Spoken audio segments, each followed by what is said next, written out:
What's going on, everybody? Josh Engleman for Awesemo.com, and I am back with my NBA DFS contenders on FanDuel for Friday, April 29th. And be sure to hit that like button, subscribe to the channel, and hit the notification bell so you know when everything goes live. Follow me on Twitter at Josh Engleman. Let me know in the comment section who your favorite plays are, and then go sign up at No House Advantage using the promo code Awesemo. Get yourself $25 on that first deposit. We're rounding out the bottom of my top 10 with Brandon Clark, Desmond Bane, Kyle Anderson, Patrick Beverley, and Jaren Jackson on the outside looking in. Who will be my favorites? My top 5 plays for today? Time to find out. First up at number 5, we've got D'Angelo Russell. He's 11,500, projected for 38.5, and he's in the optimal lineup 52% of the time. And we can see a clear delineation. Number 6 is 36%, number 5, 52%. We stepped up in tiers pretty dramatically here. 36 minutes for Russell, 20 points, 4.5 boards, 7.5 assists, and a stock and a half. He's got a 10% chance to be your optimal MVP, 13% at the star, 10% at the pro, and 20% at utility. I'm just happy to get D'Angelo Russell basically anywhere. I think he can fit up and down the line. His price is in the perfect spot where you can make a lineup with him in any roster spot.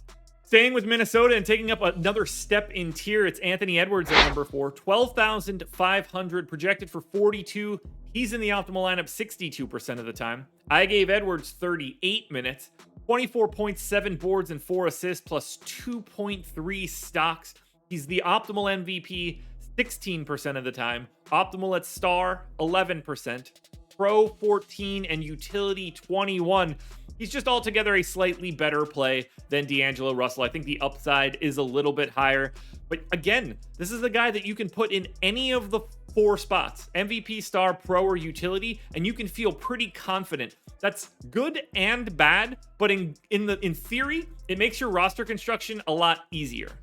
Another giant step up in tier for number 3, Karl-Anthony Towns, 1,500, projected for 52, optimal lineup 72% of the time. Gave him 38 minutes, 26.5 points, 13.5 boards, 4 assists, and 2.5 stocks. Now we're starting to get closer to a guy where you want to focus on the multiplier spots. 22% likelihood of being in the MVP, 20 in the star, 42% of the time you're getting one of those top 2 spots, 14% at pro. So you're looking at 56% of the time Karl-Anthony Towns is in the optimal and getting a multiplier. You can make it work with him at the utility spot, but it just gets to be a little bit harder with this sort of salary. But either way, 3 out of every 4 times you play this slate, you're probably seeing Karl-Anthony Towns in an optimal. At number 2, we've got Ja Morant, 15,500 as well, projected for 53.5 fantasy points, 76% likelihood to be in the optimal.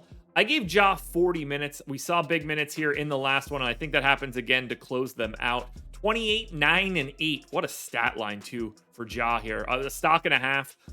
30% likelihood of being the optimal MVP. He is your preferred MVP option. 18% at star, 12 at pro, and 16 at utility. I think he looks incredible, and I'm very happy to pay up for Ja, and he certainly looks great in the biggest multiplier of them all. But he's not the guy that's in the optimal lineup most frequently.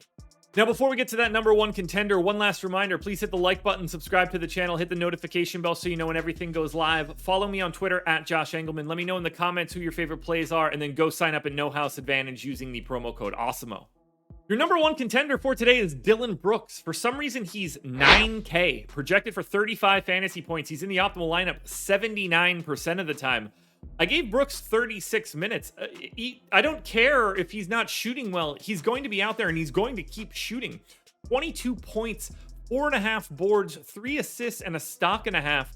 He's probably not getting to the MVP spot. I think that's about an 8% chance.